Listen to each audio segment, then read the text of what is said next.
what's up, sports fans? Welcome to our first episode of Catching Up, the program where we catch up with some of your favorite past sports professional athletes. I'm Scott McCarron, and what better way to start things off than to start with my co-host, the one and only John Henry Mills. All right. It's good to be here. I appreciate you inviting me for the first time, and it's a great thing, I think, catching up and reaching out to some guys because I've followed some podcasts, and I'm just very excited to start my own. That's awesome. Yeah, I'm excited to be here as well. Typically we'd start off, we'd call in, have somebody call in and talk with us, but we need to get to know you first. Correct. And so give everyone some background. You spent the most of your time with the Oilers. You were named special teams All-Pro in '96, went to the Pro Bowl that year, then spent a couple years with the Raiders and then Vikings. So tell us, what have you been doing since then? Well, since then, obviously, I've been teaching for the last 21 years. Spent nine years in HISD and another 11 going on 12 years here in CCISD.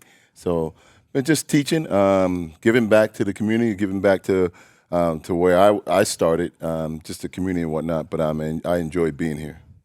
Gotcha. And so what made you get into teaching to begin with? Well, to be honest with you, it was either be a firefighter or a school teacher, and I just really didn't have an idea what I wanted to do. But the good thing is, though, the transition that I made from retiring in 2000 and started substitute teaching in 2001 was a sort of an easy transition because I ended up becoming a English teacher the first year, and then a librarian the next year. And then the following year, I went on and got my alternate certification to be a teacher, and then moved into coaching football.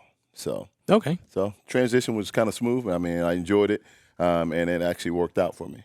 Gotcha. And then now you're in special education. What was your calling there? What brought you into that? Well, in the beginning, as far as when I talked to my the head coach at the time, Marshall Law, he told me that being an English teacher, history teacher, or SPED teacher would be the easiest thing to kind of move into, and just take the test, or obviously outside of PE, and you can get a job anywhere. And so I've noticed that no matter where I've gone or where I've maneuvered, I've been able to get a job wherever I wanted to get. I mean, for the two places that I've gone. So that's great. Yeah, I'm watching your Facebook posts all the time, and it seems like every other day you're out golfing. Yes. And I mean, anytime there's any kind of daylight, I just got a message from my daughter the other day, well, actually today. If there's 65 or 50 degrees and it's sunny outside, I will be outside chasing that little white ball around. You were doing it last week when it was 20 degrees. Yes, I was. saw Butch's post. Yes, I was. It was quite cold, but it did warm up to 50 degrees. It started off right around the 30s, but we ended up having a decent round out there at Wildcat Golf Course. But it was still a great outing because, like I said, I love playing. Nice. Yeah. All right, time to move on to 5 questions. This is something that we'll do every time with our guests. And so first one was, who is the most fun player to be around? I say the most fun player because it's obviously the network and the community, the fraternity that we have as football players. I mean, there's tons of guys that I can say these are my colleagues, these are my buddies. First guy that came into mind, his name was Rod Lewis. He was a tight end that came out of Arizona right after me the following year with the Oilers. We still contact each other once a week or whatnot, and he's my godfather for my daughter. He is one of my best friends, colleagues, friends. Anything confidant, anything that you can kind of put on it, that's my guy. That's my guy, Rod Lewis. Nice. Okay, let's see what else. Oh, favorite memory from playing. Favorite memory from playing. I can say in a game itself. One of the best games we had as a team and as a player, I would say, we were playing the Kansas City Chiefs. And the whole goal was to go down and make some big hits, which they're outlawed now. So you can't even really go down there and make a big hit without getting fined for it, let me tell you. So the first guy comes down, catches the ball, and buddy of mine, Joe Bowden, takes him out. The kid gets to the sidelines and said he can't breathe, but he gets to the sidelines. So that was one of the things I'm going to add to the story. The next guy catches the ball, and I hit him, and I break his collarbone. He doesn't get off the field. So, not necessarily a bounty or some just wagers that were on the line, you would say at that time.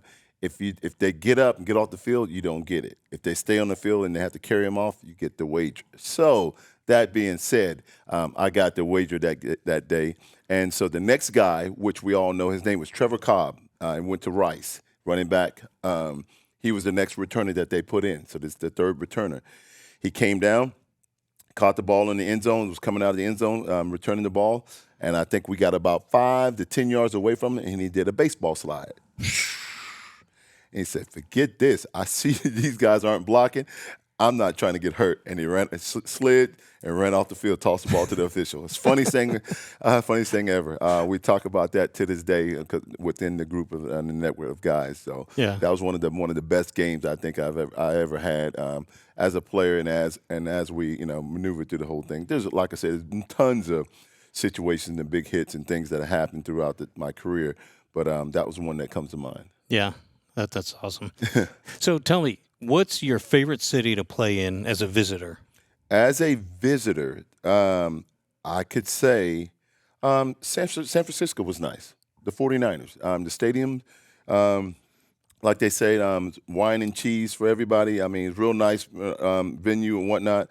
That was one of the more favorable stadiums that I think I've ever played in, because any of the other ones, I'm going to tell you the truth, whether that was Cleveland, Pittsburgh, Buffalo, Cincinnati, Chicago, all of that, you can tell that's miserable, cold. So I can't say that was one of my more favorite stadiums to stay in. But I think San Francisco, maybe because it was the weather, or maybe because it was the wine and cheese. Who knows? Yeah. Well, and that leads into the next one. What's your least favorite city? Least favorite, like I said, I called them all out. Buffalo, I could say that might be the worst, just because of the snowballs that you get hit with, as you can see in the playoff games that just happened. There were snowballs with batteries in them as they're throwing them at you, and it's just super cold outside of Green Bay. Green Bay was another one that was super cold. Yeah. Yeah. All right, last one. Mm-hmm. Who's been the most inspirational player or person to you? Inspirational person to me, and I think it has a lot to do with the longevity that this person has played in the game, and then obviously his the following his spiritual background that he has. We actually go to the same church to this day, and I still haven't seen him at church. But that was one of the things that we did every Thursday, fellowship, because we played on Sunday. So as far as getting up, going to church, our fellowship was on Thursday. So an inspirational guy that I kind of look up to was Bruce Matthews, because his locker was right behind me, and he taught me a lot. Hey, rookie, you need to do this. Hey, rookie, you might think about doing this. Hey, rookie, you might want to do this way. And so as a rookie, you kind of follow those veterans and lead, because they know what they're talking about. So Bruce Matthews and Spencer Tillman. So those two guys that I can sit there and say, hey, I look up to those two guys. Well, and that probably leads into one of the questions I had later on. When you were a rookie, what veterans sort of took you under your wing or under their wing and sort of guided you? And it sounds like it was those two. Well, definitely those two for sure, just because the spiritual background that Bruce Matthews has, and then the radio and TV, and then the audio vision that I had moving forward as far as what I wanted to do for the rest of my life, because I wanted to. I worked at Channel 11 for 3 years with Butch. Door, yeah. So I wanted to move in that direction. But my locker mate was Ray Childress. Ray Childress, great man, funny as can be. But if you ever ran into him, you'd probably say, "This guy doesn't say a word." But when he gets around us in the fraternity, he opens up like I don't even know what to tell you, like a bloom flower. I mean, he gets after it, chats and makes jokes. He is so funny, and so we had a little deal. So, like I say, we're locker mates. It was Ray's on the corner and I was on the corner, and we had an open locker in between us for 4 years straight. 4 years straight. And so every rookie or anybody that they brought in, within 2 weeks or a week, they were cut. So we would tell guys, hey, if you want to stay on the team, you might want to move out of that locker, because if you don't, you won't be here very, very long. Mm-hmm. And each guy that we did tell that, that did come in that locker actually stayed around for a while. And I say that the last guy was, God rest his soul, Frank Wycheck. He was the last guy that moved into that locker and actually made the team and stayed on that team for a while, which was interesting. That's awesome. Yeah. So going back to your rookie season, all kids dream of playing professional sports, being an actor, musician, whatever it is, something famous. You strike me as the type that would appreciate and sort of really take in what was going on. What was it like walking into the Oilers locker room that first time? So the first time, I'm be honest with you, I probably can't really remember, but I do remember week in and week out, we would get these game day programs of, say, hey, let's say Ernest Givens is on the front, Haywood Jeffries or Bruce or Mike Munchak, and I would take that game day program and go get an autograph. And they go, dude, what are you doing? Like, you're a player. I say, but I don't know how long I'm going to be here. So, I have a memorabilia and stuff from the older days that you won't believe. So we'll bring it in here one day and start setting it up. And these will be some of the things I can show and talk about the players that we bring in on our podcast. But I have an autograph from every player that played on the Oilers team in my game room upstairs. That's awesome. Every player. That's great. Yeah. That's neat. So let's see. Okay, so we hear stories about how vets put rookies through sort of initiation. Right. Any stories that you went through? I do. I have one definitely. So of course, and everybody would tell me how frugal I was, and when they get on the show, they'll probably share the same story most likely. I was cheap. And I brought up a certain way. No, we didn't live. We have definitely my life military background, so it wasn't like I was destitute and needed money. But I just didn't think you should spend a lot of money on frivolous things. And so, as a rookie, all you have to do is give the head trainer, Red, at the time, $100, and he will go get donuts and biscuits and stuff for the entire team. $100. I thought it was too much money. So I go to Sam's.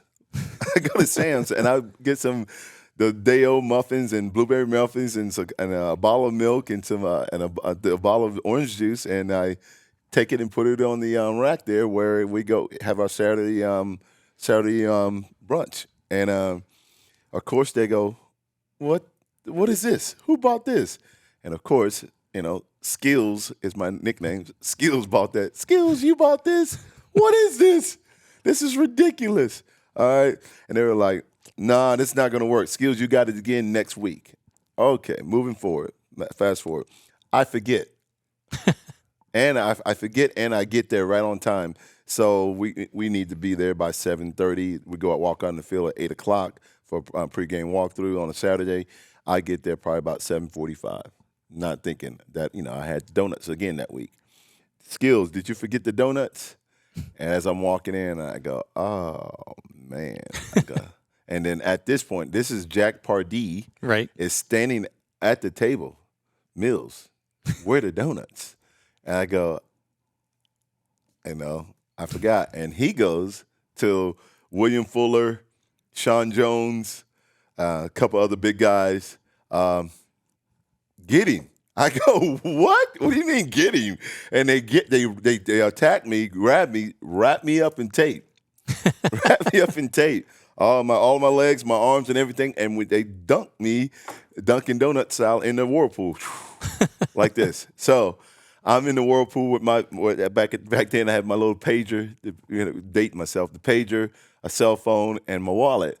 And I go, Spencer. I said, hey, man, could you just hold my head up over the water because I don't go under because I couldn't balance myself. So he has my head up over water for about 2 or 3 minutes until I finally kind of get myself right. And I said, hey, could you before as they were getting ready to dunk me, my beeper fell off, and Spencer grabbed my beeper. And I said, could you grab my wallet? And so he grabs my wallet and my beeper. He looks at my wallet. I have over like $200 or $300 in my wallet. I don't have no idea why I have that much money on me. I have no idea. He goes, you got the money right here. Just give it to him. Oh, man. So that's a story. Let me tell you. I was just one of those guys that didn't spend a lot of money. And I got a lot more stories to go along with me not spending money, from going out with the guys and leaving the plane. So we would leave the plane on a away trip. I would bring a duffel bag because it would be all this extra food and sodas and drinks and Gatorades and Snicker bars that no one would eat. They were just a flight attendant because it was a chartered plane. Right. Would just bring his stuff and then just leave in the seat. So Yeah. I'll sit back, wait for everyone to get off the plane, and I just load up my duffel bag full of all the goodies. If they didn't take a bite out of it, of course, Right. I would put it in my duffel bag, and if you ever came over to my house at the time, my little studio apartment, that my entire refrigerator would be filled with everything that was on the plane. That's awesome. So, all right. So let's fast forward to, I believe it was that your first year, team got off to a bit of a slow start. Correct. But then you went on a run. I think wound up winning like around 11 games. 11 games straight. Yes, sir. Okay. I think the big thing that everyone remembers was the little sideline skirmish. Yes. With Kevin Gilbride and Buddy Ryan. Yes. So what were you thinking, as this is going on? So, which is interesting, I didn't even know it happened. Okay. Until I watched ESPN that night, and then I started calling around, hey, did they get in the fight? Because I didn't understand what was going on at halftime. So, because I guess when it all happened, I was out there on the field on special teams, doing whatever I was doing, and then the halftime went, and then we go into the locker room. I hear the offense over here, defense over here, and I'm just kind of standing in the hallway like, what's going on? Right? Greg Williams goes, hey, Mills, come over here with the defense. Just come in here and have a seat. I go, okay. I had no idea what happened. So sure enough, I mean, as we talk through it and we go back and we relive the whole story and how things happened, I don't if you remember it was only a couple minutes so left on the clock. Kevin Gilbride chucks and ducks, throws it 3 times. The clock doesn't run out. Defense goes back on the field. Starting linebacker goes down, and he's done for the rest of his career. He never plays again after that. It was Al Smith. Wow. And so Buddy's a little bit upset. If you just run the ball 2 plays, we go in for locker room, I don't lose my starting linebacker. Mm-hmm. So that was what the skirmish was. Run the ball. You don't tell me what to do. What'd you say? And then, haymaker goes. So that's how all of that happened. That's interesting. Yeah. Well, I mean, it makes sense. Yeah. Yeah. Cool. So that 96, you were named All-Pro, went to the Pro Bowl. Tell us what that was like. So just to backtrack that just a little bit, 94, 95, I was second alternate by Benny Thompson. And then the following year, 95, I was first alternate. And all we did was switch spots behind Steve Tasker. Steve Tasker went. Steve Tasker retires that year. I made it. Oh, okay. Yeah, so be honest with you, if he doesn't retire, I'll still be first or second alternate. So I was alternate 2 years in a row prior to that. Okay. And then I made it. Yeah. So and so with the AFC and NFC, they only take one player for each. One for the that's right. One for the AFC, one for the NFC. So it is a great honor to be the one. Yeah. You know what I mean? That's hard to do. I mean, you say that you're the second alternate, but you had been playing your tail off to be even at that level. There's so many guys that are on special teams, and that is true. I really took it to heart. I was thinking, like, if I couldn't play on offense, and that was due to Kevin Gilbride not really changing the scheme around because Buddy Ryan brought me in and whatnot. That was one of the things I said. I can play somewhere, whether it's defense, offense, whatever. Just let me get a chance to play. And I guess I just like if I'm gonna play it, you might as well do it full speed. You might as well give it your all.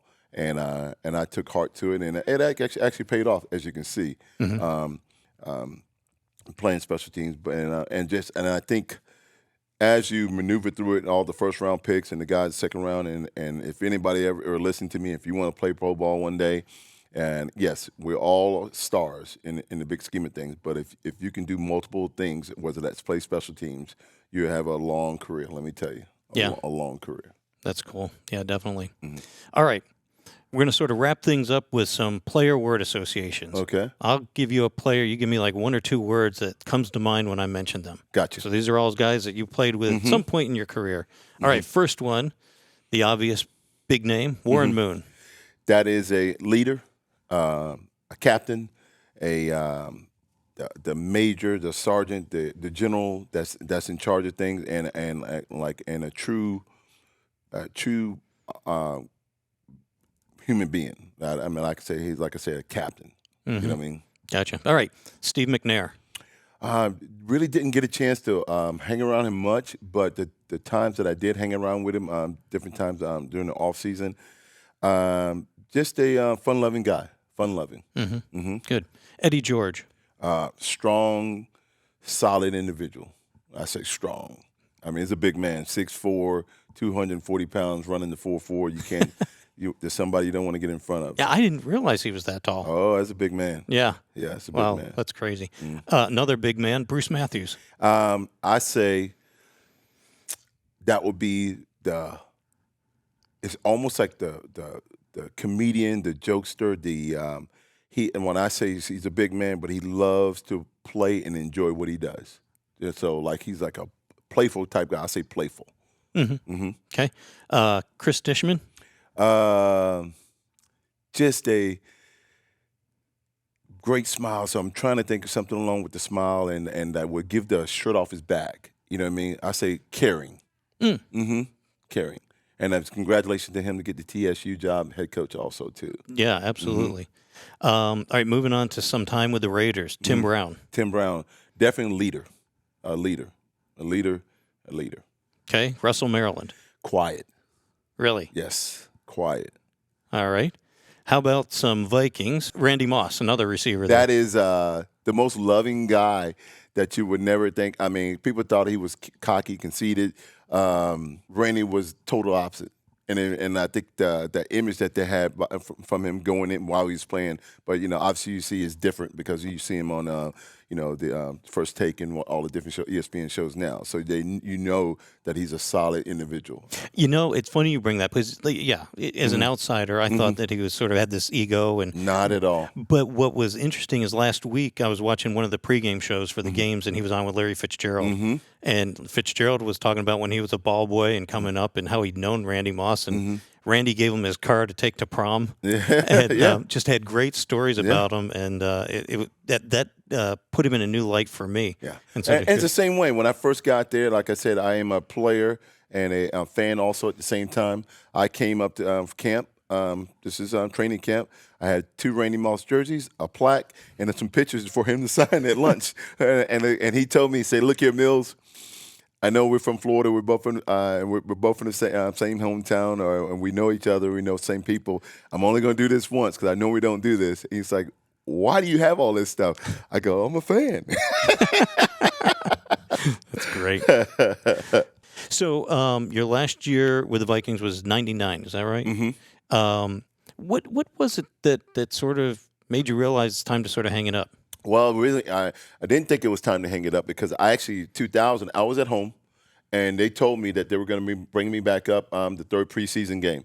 And so when I did come back up the 3rd preseason game, I was set to make the roster. But I think I don't know whether it was financial things that needed to be taken care of, whether it was my agent or not, or because at that time, my income you can bring in 2 guys for the one, and at being a special teams player, I need to be. I don't know. I just think there was just wrong timing, wrong place, and I could have went on and played some other places, whether that was Canadian ball and whatnot. But I chose to hang it up because my injuries were plaguing me a little bit too. So that was kind of kept one of the things that kept coming down the line. And if people they see me walk now, they go, "Wow. That knee doesn't work, huh?" But that's just one of those things. So. Yeah, cool. Hey, it was great catching up with you today. Thank you so much. I appreciate it. I'm looking forward to more stories as you being the co-host with other people we bring in. I can't wait to hear these other ones. So, be sure to check us out next time on Catching Up.